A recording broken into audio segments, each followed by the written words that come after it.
Estudos definem que a infância ocupa, em nossa vida, o período que vai dos 0 aos 12 anos de idade, mais ou menos.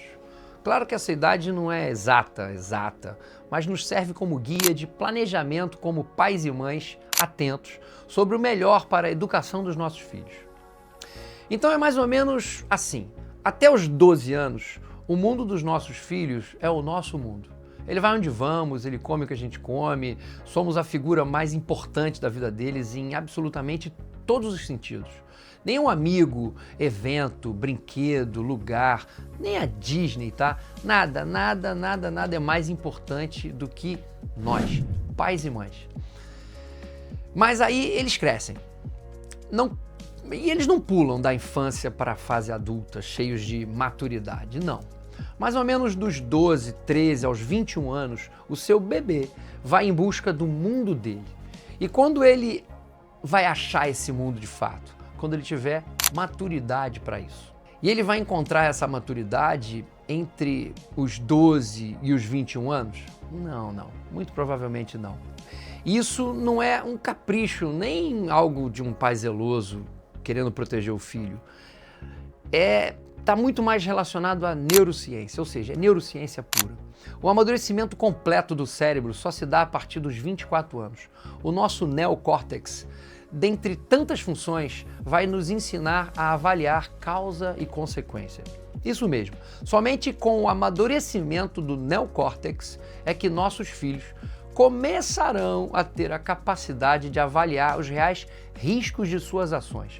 Antes, nem que eles queiram, biologicamente eles ainda não estão 100% preparados. O adolescente muitas vezes vai se colocar em risco por absoluta falta de condição neurológica de pensar e agir diferente. Quem tem que fazer isso nessa época por eles, nesse período todo, somos nós, pais e mães. Então prestem atenção em uma questão aqui quase matemática. O que acontece com esse adolescente entre os 12 e os 21 anos? Ele inicia um processo de busca pelo seu mundo. Na prática, ele precisa se desconectar do mundo em que vivia, ou seja, o seu mundo com você, aquele em que você é o centro do universo, e encontrar o mundo dele. Mas aí, como ele ainda não possui maturidade neurológica para isso, apesar de sentir que precisa mudar o que fazia sentido para ele, e agora parece não fazer mais sentido algum, começa a enfrentar a vida tentando se desligar dos pais, mas ainda sem estar apoiado em algo que verdadeiramente lhe dê o suporte que os pais lhe davam antes. É como se ele vagasse meio perdido, extremamente vulnerável. Isso o fará seguir tendências, o fará sentir necessidades de pertencer a grupos, vestir o que todos vestem, ouvir o que todos ouvem e experimentar o que todos experimentam. É nessa fase, você que era o herói, era o cara que resolvia tudo, passa a ser o cara esquisito, que veste umas roupas nada a ver, que fala umas coisas sem sentido. É isso mesmo que você está pensando.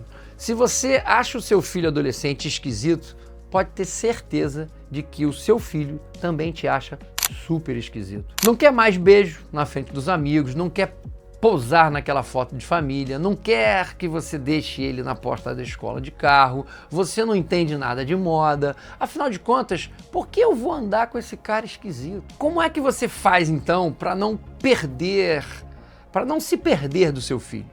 Para não deixá-lo só nessa busca pelo mundo dele? É difícil, mas não é impossível. A abordagem deve mudar, mas a autoridade não pode ser perdida.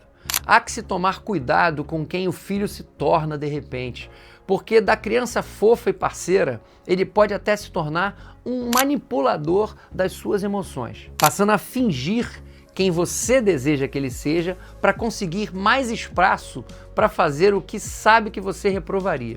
Por isso, a privacidade de um adolescente ela é parcial, vigiada. O quarto do seu filho não é privativo dele, é um espaço sob sua jurisdição. Invada-o o quanto você quiser. Assim como o seu celular. para onde ele vai, com quem ele anda, a hora que ele chega. Acreditar que seu filho já está no comando da própria vida, ou seja, quando eu deixo de vasculhar o quarto dele, não vejo o que ele faz no computador, não me informo das festas que ele vai, não investigo e procuro conhecer com quem ele anda, quem são seus amigos. Eu não estou dando para o meu filho liberdade, eu estou abandonando. Haverá um abandono físico e emocional. Como ele ainda não sabe avaliar causa e consequência, serão vocês, pais e mães, os responsáveis por trazer as causas e consequências. E assim, começar a ensiná-los sobre responsabilidade pelos próprios atos. E olha, ele pode até estar grandinho. O meu filho do meio, de 15 anos, ele já está mais alto que eu, mas ele sabe que regras não existem para encher o saco dele. Apesar dele achar que quase todas são um saco. Regras existem para limitar o espaço que ele ainda não aprendeu a andar sozinho.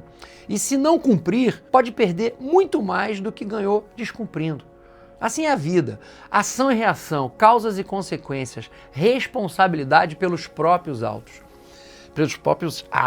É claro que ele vai reclamar. E você, o esquisito da vez, que muito provavelmente só voltará a ser referência e a ter a sua tarefa de pai e mãe facilitada lá pelos 18 anos, vai ter que aturar isso. E tá tudo certo.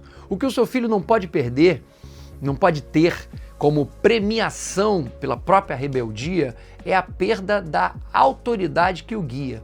Lembrem-se sempre, liberdade não vigiada aos seus filhos, fundamentalmente na adolescência, é abandonar os seus filhos à própria sorte.